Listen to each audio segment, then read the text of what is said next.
The killing of Kadiya Pendleton by Ward and Williams, their alibi is kind of a joke.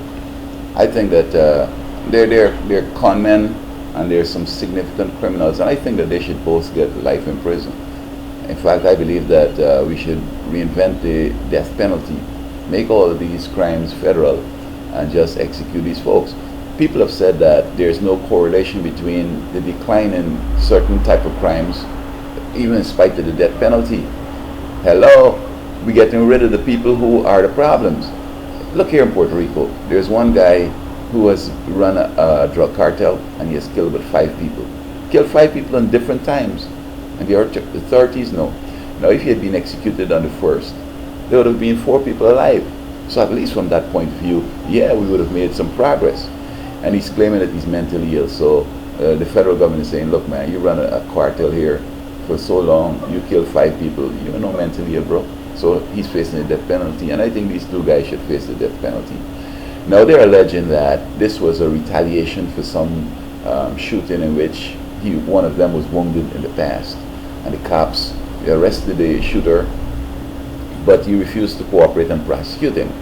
So that he's now saying that he saw these people in the park and he thought they were from the rival gang, and he went up and shoot. Now, if he was saying that he recognized the person who shot him and he's going to kill him, I could understand that. So this mistake and all that, I mean, in law, basically, it doesn't make sense, because when you intend to kill one person and another person is killed, the transfer of intent goes over there, and so you're still liable for whatever consequences of a capital murder, first-degree murder. I think the real motive here is that these 2 brothers here are kind of jealous and envious of Miss Pendleton. I think that just as how the other scholar that was killed about 2 years in Chicago, the people in the community were jealous of him. He was clean, he wasn't in no gang, he wasn't doing drugs. He was a scholar, and he was heading maybe to Yale or Harvard, just like this young lady. And then again, with the performance of the president's inaugural, this would have given her a kind of a jolt or a boost, another orbit. And so the jealousy in the community was so pervasive, and people wouldn't want to recognize it, and they would want to see all kinds of stuff. But I think jealousy played a significant part here. And somebody here in Puerto Rico told me that she was in the park with some gang members, and they were wearing gang colors and all this kind of stuff. But according to what I've read, they were sheltering in the park on that tree from the rain. And then, of course, these guys came and shot her. And I mean, look, it's a man that you're looking to shoot. How are you going to shoot a woman? You know? So I think bottom line here is that they were jealous and envious that she was able to make the big times, went up to the inaugural, honor student. All these things would have led her to Yale, Harvard, a big career, moving out of that sort of community there, and they want to see you dead or remain with them. And it's the same thing here in Puerto Rico. I live in a community that drug users and gangs and crazies and a whole bunch of problems. It's down by Skid Row.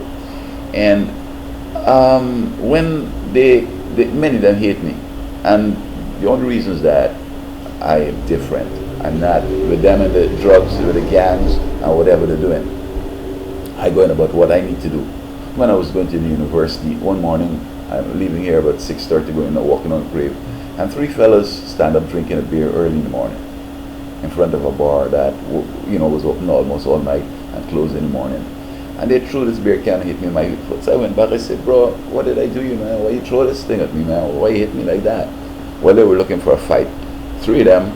One is about 200 something pounds.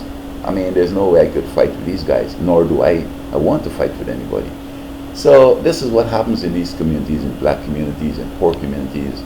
When you're in there and you're scholar and you're not with them with the dumb, crazy criminal activities, and especially how she had this boost from the inaugural, man, she was slated to die already. And so I think that what folks need to do, and sometimes what students need to do, when you're a scholar, you got to keep that to yourself. You can't be boasting about it. You can't let folks know this. You can't threaten them that you want to go to Harvard. It's a threat. to tell them, man, I want to go to university, I want to go to Harvard or Yale, that's a threat. They're going to kill you for real. Because many of them, the parents were using all kind of drugs and all kind of stupidness when they were, pregnant with them. And they're born with all kind of disabilities, and many of them turn to gangs because they have no hope. Not that there aren't opportunities, because they refuse to do what it would take to get someplace. And so it's a sad commentary that such a talented young lady would be killed by these thugs. And I said, we need to federalize all murders. All killing of individuals should be a federal crime. And, that Terry Hut place in Indiana, execute them, man. It may not stop others from doing it, but at least you can prevent that person from killing somebody else. Execute them.